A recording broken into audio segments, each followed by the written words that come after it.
welcome everyone. We are having our very first Job Talk episode, and we are super excited to do what Job Talk is intended to do, which is to talk jobs. And when I think of jobs, I think of no one else other than Lizette Gomez, CEO of Cazador Consulting. Lizette, welcome. Thank you so much. Thank you for inviting me. Look, I am so stoked about Job Talk, and I'm so stoked about having this conversation with you. You are everywhere, and you are all things staffing. Yes. And so when I think of jobs, I think about you. And so what I want to do is just give you a chance to just talk about Cazador Consulting. What do you guys do? Who are you working with? And then we'll see where we go from there. Perfect. So thank you so much for inviting me, by the way. So Cazador Consulting, we are a staffing firm. A lot of people always say, why do you call it consulting? Yeah. Well, because we do consult. People call us about HR, about payroll, about their employees, and employees call us to revise resumes. So we're constantly consulting. But that's what we do. We staff people. We focus mainly in Kern County.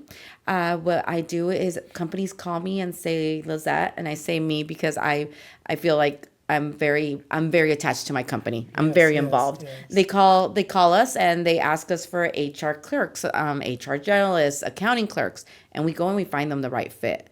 I started the agency 5 years ago. I'm going to be 5 years in January, and I love staffing. I fell into staffing. I worked at a staffing agency. I went in when nobody would give me an opportunity, and they saw something in me and they hired me as their operations coordinator, which means receptionist. And I know. And titles. Yes, it was the operations coordinator. It's a great title. And I loved it. I grew pretty quickly. And at some point I decided I wanted to do something else. And I went more into direct hire recruiting, which is the headhunting. That's where the name Cazador comes from. Cazador means hunter in Spanish. And I did that for another company for about a year and a half. And that's when I realized that I wanted to create my own culture. I was starting to build a brand. I was in the community. I was very involved. But I was building a brand for someone else, which I didn't mind. But now I'm like, why not do it myself? Right. Why not change people's lives on my own and find them positions? So out of the blue, January of 2021, mid-COVID. Yeah, I was going to say, those are COVID times. Yeah, mid-COVID, we opened Cazador Consulting Group. Yeah, that's what I do. That's awesome. Can you talk a little bit about some of your clients? Who are the businesses you're working with, or at least the positions that you're helping people solve the headache of all the personnel stuff, hiring people, onboarding, all of that? What I can say is I cannot give a lot of the names of some of my clients just because confidentiality agreements, right. But I do work in the healthcare industry. I do work in oil and gas. I do work with construction. I do work with IT companies in our community. Love IT, actually. People wouldn't think I do, but I love working with IT. The kind of positions that I staff for, it's anywhere from a receptionist. I've even staffed as far as a CFO. And from a light industrial shipping clerk. Right. This is what we do. And the companies I work with are everywhere in the spectrum. Mm-hmm. So that's why I feel like people consider me an expert, which I think I will never be an expert, because I work with the large Fortune 500 companies, right. But I also work with the small mom and pops that are struggling. Mm-hmm. Mm-hmm. Yeah, so what is in terms of what Cazador brings to the table, how does that shift when you're dealing with a Fortune 500 company or a mom and pop? So when I'm dealing with the mom and pop, I understand that the person that's going to be working with them is really going to have multiple hats. They can come and say, Lizette, we need an accounting clerk, but I know for a fact that they're going to deal a little bit with the operations. They're going to deal a little bit with HR.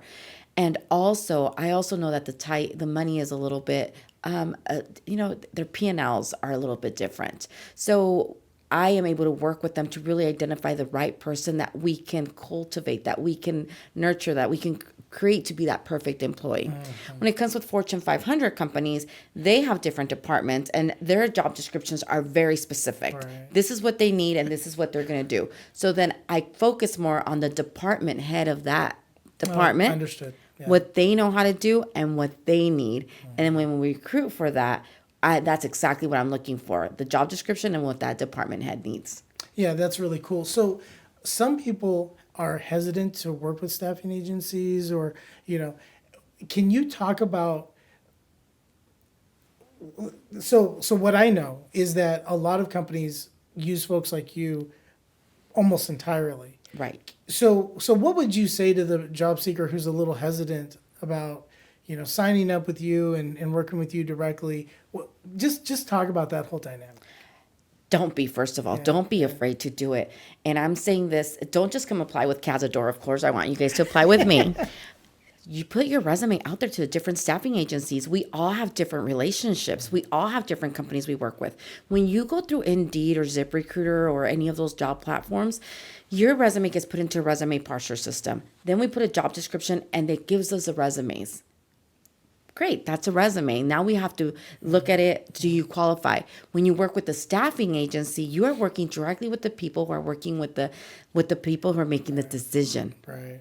So it's the little things that matter. We need someone that is okay with being behind a cubicle, that is not going to want to be having conversations during the day.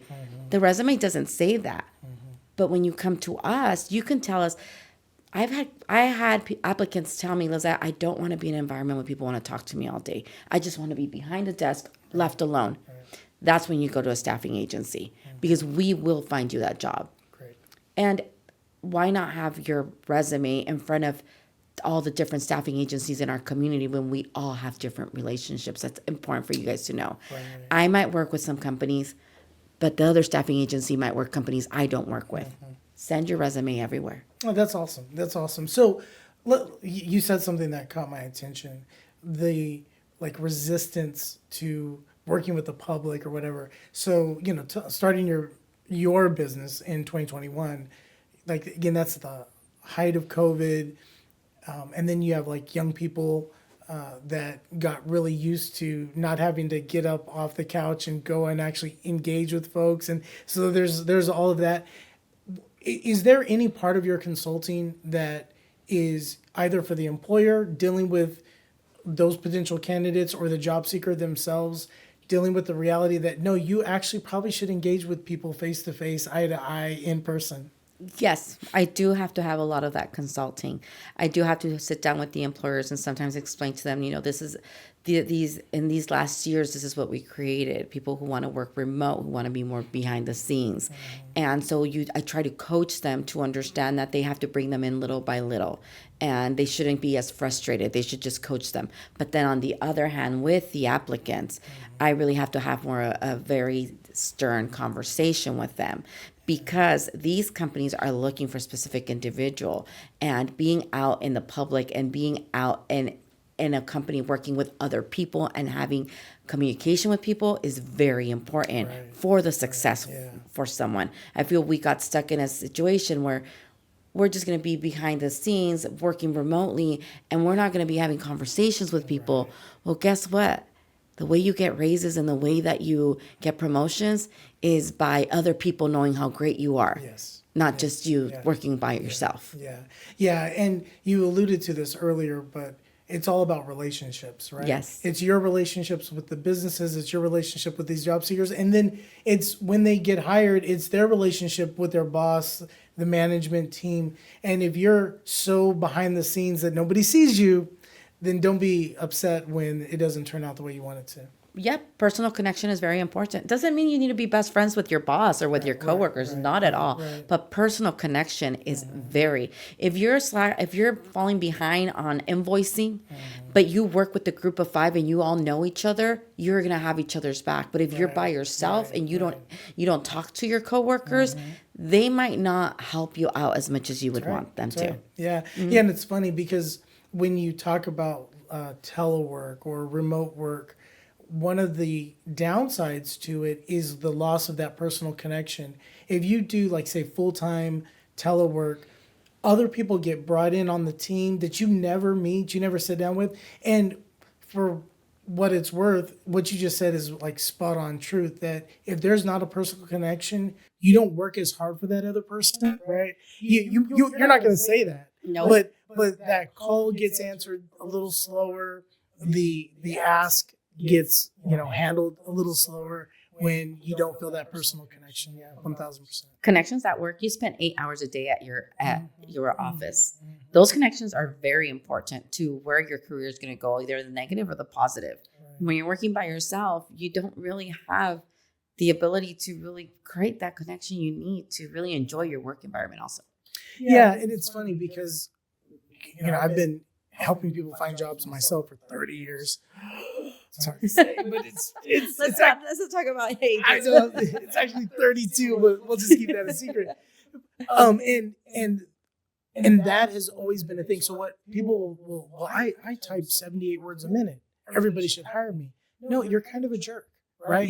Exactly. Yeah, yes. But so when you talk about 8 hours a day or more, nobody wants to work 8 hours a day next to somebody that you don't get along with. And so that ability to connect in a positive way with your team is huge. Mm-hmm.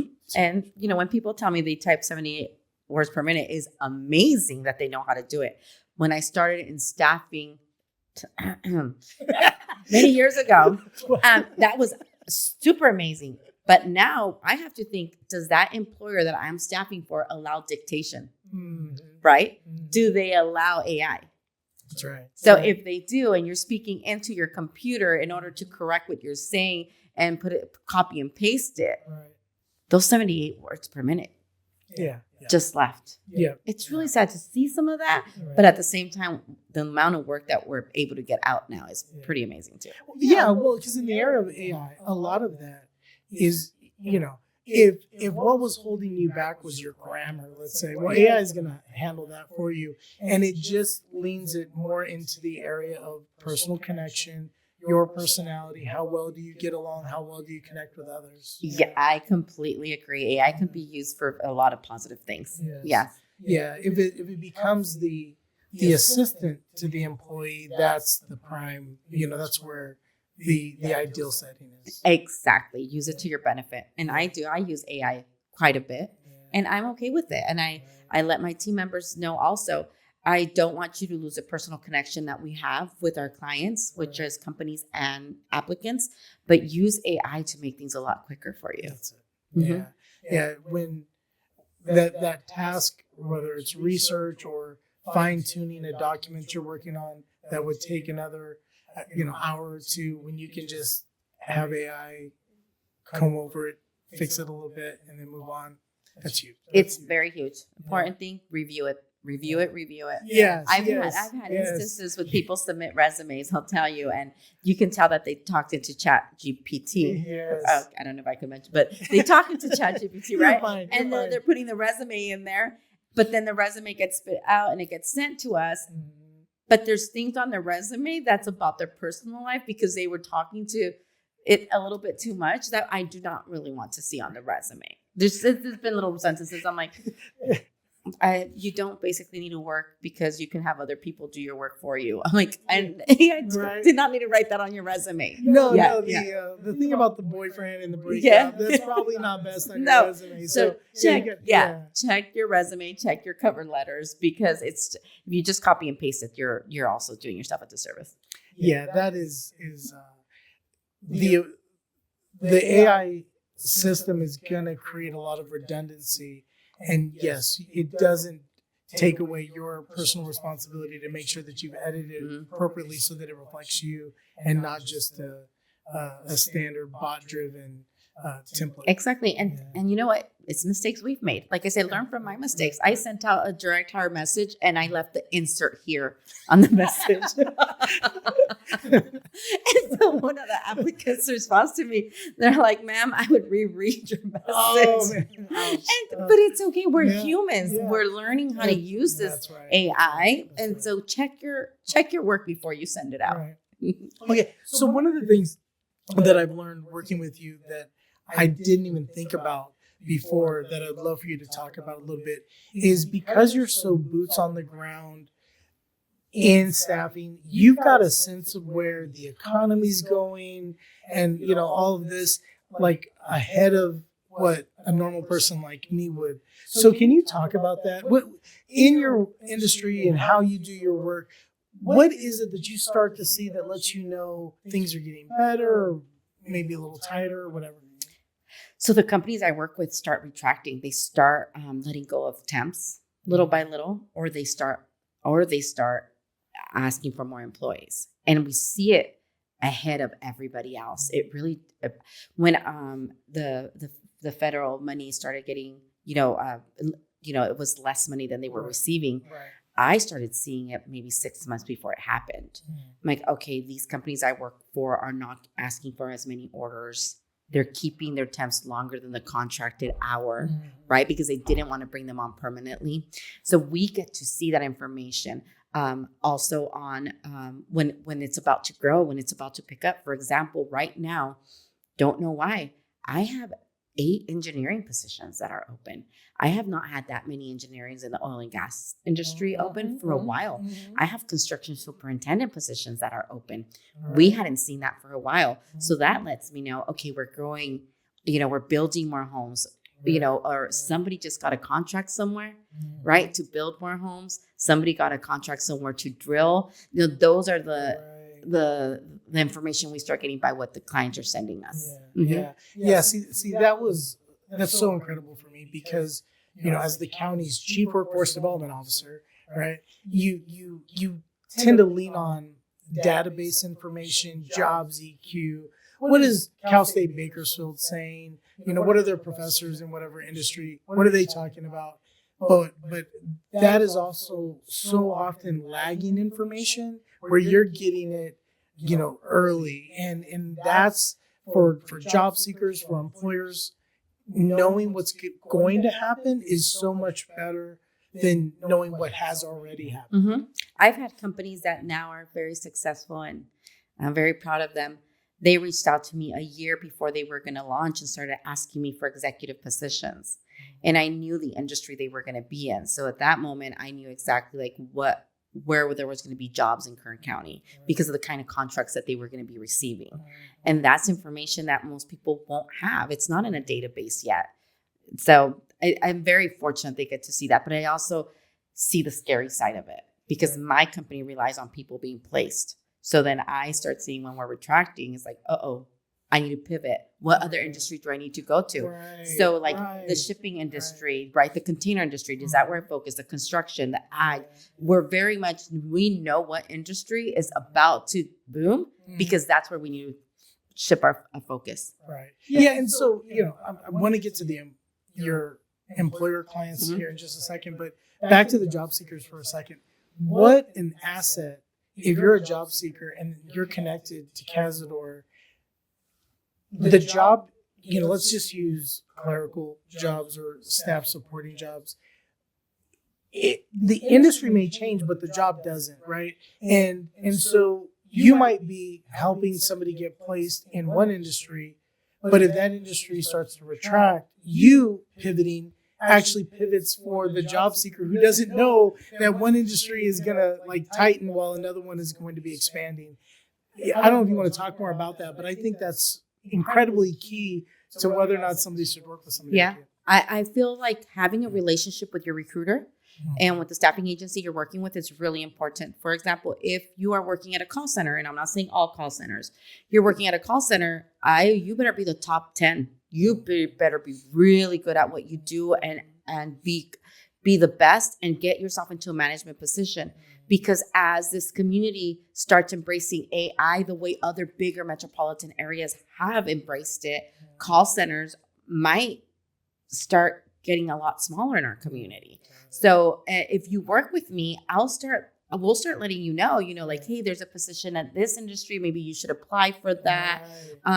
Maybe get your bilingual certificate because that's going to allow you to stay a little bit longer. Yes. So we have that information also in the agriculture industry. When certain companies are trying to slow down, we can tell our applicants, hey, there's another position with another company. If you need another job, make sure you get your resumes ready. Right. I will never pull them, but I will make sure that they are ready just in case it happens. Yeah, but that's when you use the word pivot, that's what I was like. Yeah, exactly. It's you're just day by day doing your work. Hopefully you're a shining star, and who knows that? Your recruiter knows that. And so if out of no fault of your own, the industry or the employer you're working with is in a retraction phase, then you're going to be pivoting and you're already going to be helping them move on to that next opportunity. That's like really awesome, because that is one of the things that happens. Again, this is kind of an awkward topic, but you're going to know it's true.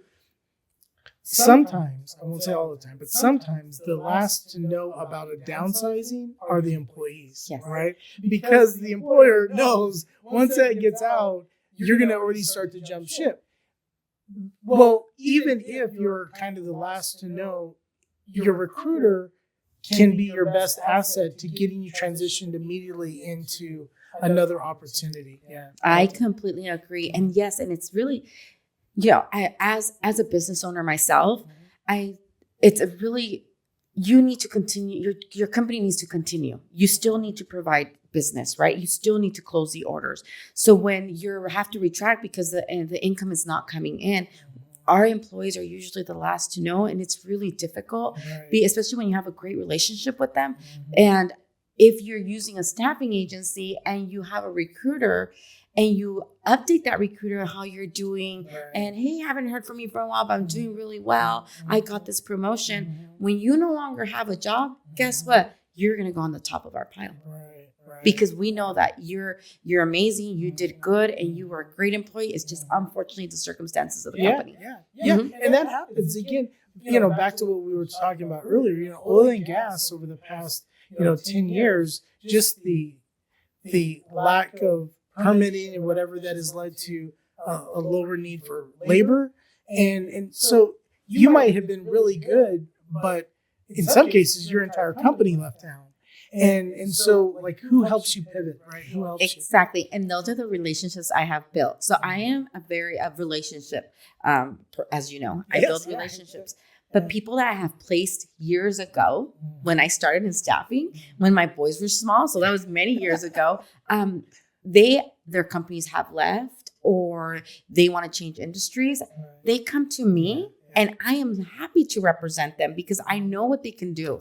And having a staffing agency or a recruiter that is really important. Identify with the recruiter, build a relationship with that recruiter. And also, if that recruiter leaves the staffing agency that they're working with, they will still continue the relationship with you. Everywhere you go, that recruiter is going to place you with the companies that staffing agency is working for. And that's, once again, the secret there. We all work with different companies. We do share a lot of companies, so we're competitive a little bit. I won't say we're not. But there's companies I will never be able to get in because I know that my competitor has a great relationship with them. And I guess what I will tell you, go and apply at that staffing agency, because that staffing agency is going to get you into a position there I can't. Yeah. It's the number one way to find a job has been, will always be networking. And your networking with your recruiter, your staffing agency, and their networking with employers is so key. And sometimes networking gets like a bad rap for whatever reason, but it's really just about relationship building. And so your relationship with the recruiter, and like you said, if you've gotten placed and you did really well, why in the world wouldn't Cazador help you get placed somewhere else immediately? I want you. And yes, networking does get a bad rap. And this is the secret that I tell people, that it's not a secret. Everybody knows this. Be authentic and be humble. If you're authentic and you're humble, you're building relationships, and people are going to want to talk to you again. If you just show up just to get business cards, or somebody bolts directly to me, has a quick conversation, and then asks me for something, I'm turned off immediately. But I had to learn that. I might have done it in the beginning of my, learning how to network. It was like, insert here. Yes, don't do that. Build a relationship with people. And as a job seeker, you should be going to these networking events. You should be getting to know people all the time. If you want to grow in your industry, you need to go to industry events so that people can get to know you more. Yeah, they can't hire you if they don't know you. Yeah, and it's just like, even, in the interview, be authentic, be honest. One of the things that somebody like me has always had a little bit of a problem with is you'll go to learn how to interview one-on-one, and they'll basically get trained by some to kind of lie. Well, that thing, what is your greatest weakness. I work too hard.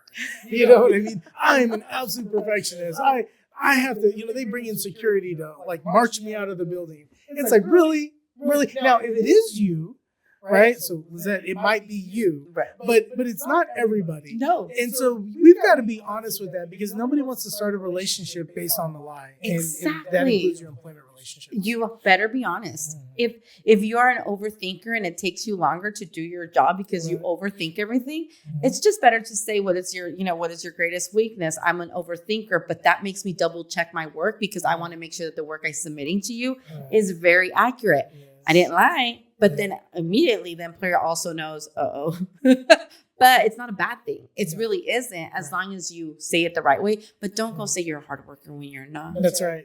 Don't go say what you think that they want to hear when you're not. And it's the same thing at networking. Don't go tell people what they want to hear. Be yourself.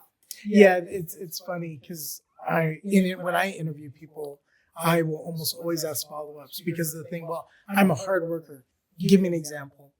If you told me you worked 8 years in the fields, I might buy in. Right. But if you have some weak response to my follow-up, you just killed it, right? Right. So being able to say these things if you are an overthinker, and what it does is it leads to less mistakes, right? You just don't happen to send something out there with insert.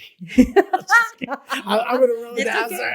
I just think it's awesome. Now you're going to look at my emails. You're going to be like, insert here. Exactly. And that's the kind of thing I would do. It's like, I missed that, right? I'm a B student.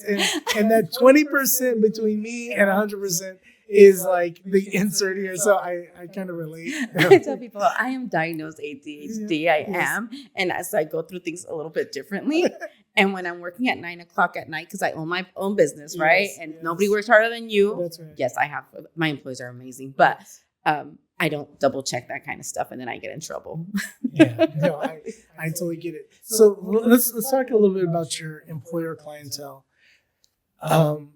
What do you find from them that are the things that they're telling you that you need to look for in their candidates, right? So it's employer to you to the job seekers you're working with. What do you hear from employers? What are like the constant things that you hear from them that people need to know about? The number one thing I'm hearing now, and I do keep track of it, is a lot of employers really want someone to commit to them in longevity. We're not seeing that after COVID. We're seeing a lot of jumping around. Yes. 1 year, 6 months, 2 years. And a lot of the employers, when they call me, they're like, Lizette, we want somebody that's want to stay here forever. They want us to give us 5-10 years.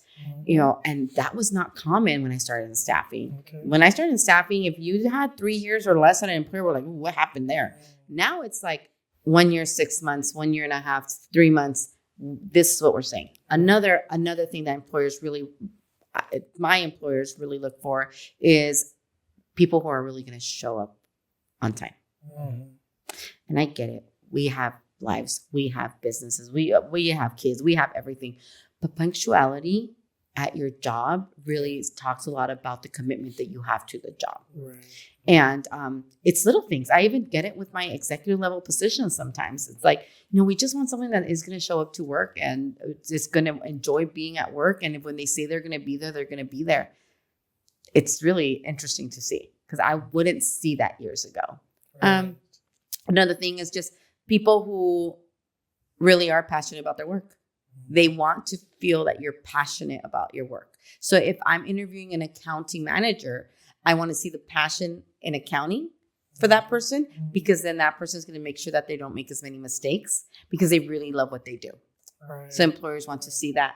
And sometimes it's difficult for the employer to find that out in that one interview that they're having with the individual. Yes. So they come to me. Right. So we have 2 or 3 interviews, conversations over the phone, emails going back and forth. So I know whether this person is really punctual, has passion, and has a longevity. And if they don't have the longevity, I have the information of why they don't have the longevity because the applicants give me more information. They're going to give me more information than they give you during the interview. Right. So if they have they don't have the longevity because something tragic happened in their life. Right. I know that and I can still present them to you and in a very appropriate way let you know, I would still consider this person because I feel they're going to be a good fit. Yeah. Mhm. Yeah. And it's your relationship with that employer that carries the day on that. Yeah. Anyone who's got a justifiable gap in their employment or an abrupt I had to leave, they can share that with you in an appropriate way that allows you to share it in an appropriate way where the employer knows I know this might look less than the best, but this person's willing to work with you. You should be willing to work with them. And that's where respect and trust comes. That's where my relationship comes. Because as I've told you before in other conversations, this is my reputation. This is I am telling my employer, trust me. Right. When they usually wouldn't see a resume that way. Right? They would be like, nope, we don't want to interview them. Trust me. Yes. And that relationship that we've built allows them to get interviewed. So so let's one other question about the employer side of this. Two-part. Why should employers consider staffing agencies? And then very specifically, why should they work with Cazador? They should consider staffing agencies because we have a different pool of candidates. Especially we are constantly recruiting for different positions. So we have people who have applied even 6 months ago for a position that's similar to yours, and that we can call them and see if they're still available. So our pool of candidates are very different. We also protect you as an employer because you're going to give us a lot of the soft skill information that we need to know, and we will be able to filter through the resume that way. The reason why they need to work with Cazador is we really do focus on the relationship and on the soft skills. I've been in this industry for 13 years, and I built it off of reputation and relationships. So when you come to Cazador, I am treating you as a person that I would want to invite to my house for Thanksgiving. And all my team knows that. So when you're telling me what you need and what you want, I'm going to give you that also. Now, is it a business? Yes. Do I need to pay bills? Of course. But you can also have those real deep conversations with me. There's no red tape to me, as you know.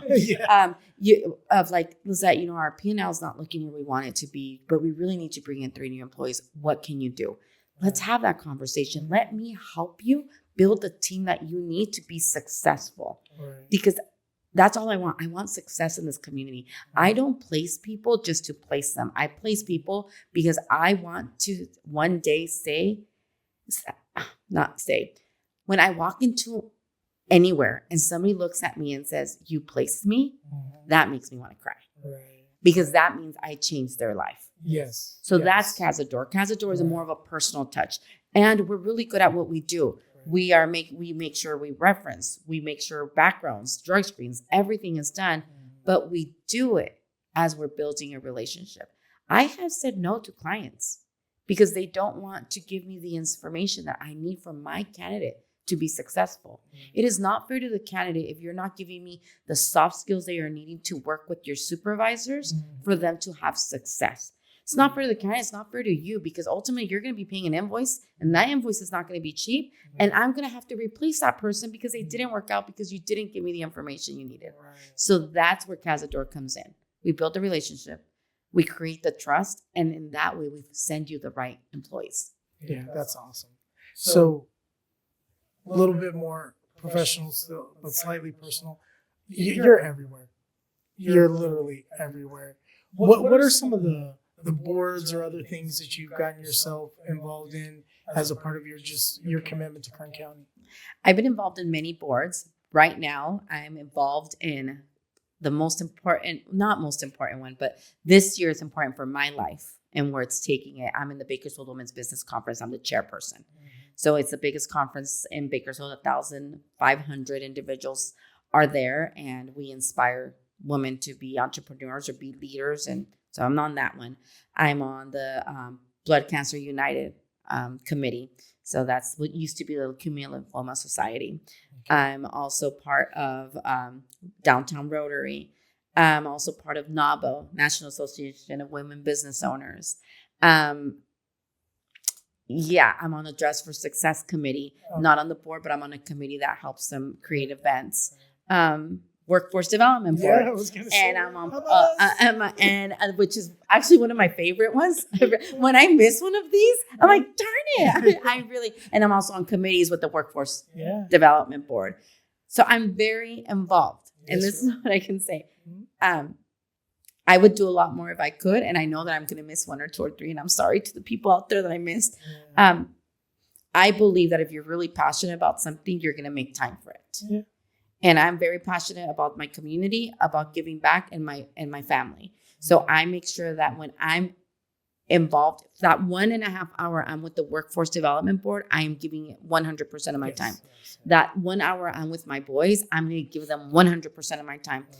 Doesn't mean I give them 8 hours, but that 1 hour Mama was listening. Right. That 1 hour I was at your board, I listened, and I understood what was happening. Right. And that's what I tell people. It's not about how much time you have. It's about how much you can really commit to it and really, really be passionate about it. Yeah, that quality. Mm-hmm. It's a quality. Yeah. So last thing is, if somebody out there wanted to get a hold of you or your business, how does somebody connect with Cazador Consulting? Cazador Consulting Group on social media, definitely. We also have a website, cazadorconsultinggroup.inc. And then we also have our phone number is 877-800-4622. But if you look on LinkedIn, I tell everybody, and this is going out everywhere, look at my LinkedIn, send me a message on LinkedIn, connect with me, and I will definitely get you where you need to go. Yeah. Well, do you have anything you want to add? I just want to say thank you. And you guys are amazing with what you're doing. I love this community. I love where it's going. And let's continue helping people be successful. Yeah, that sounds great to me. So, to have our very first episode of Job Talk with you is quite the honor for us. And we know that this community benefits from your work every day. We know that those who listen to this podcast will benefit from the information you shared. Thank you very much. I'm Brandon Evans. I'm Kern County's Chief Workforce Development Officer and Director of Employers Training Resource. And with that, we're out. Thanks. Thank you.